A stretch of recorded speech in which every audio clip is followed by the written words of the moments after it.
When you're ready to complete a work order, you put in the quantity that was completed in this new quantity completed.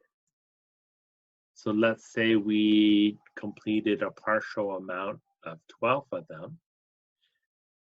Depending on your options, if you're going to use backflush or not, there's a backflush button.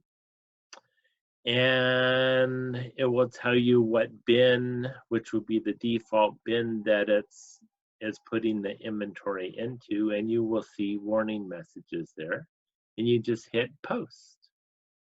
And that will then put those 12 units of FG200 into inventory, and it will remove raw components if they're set up for backflushing.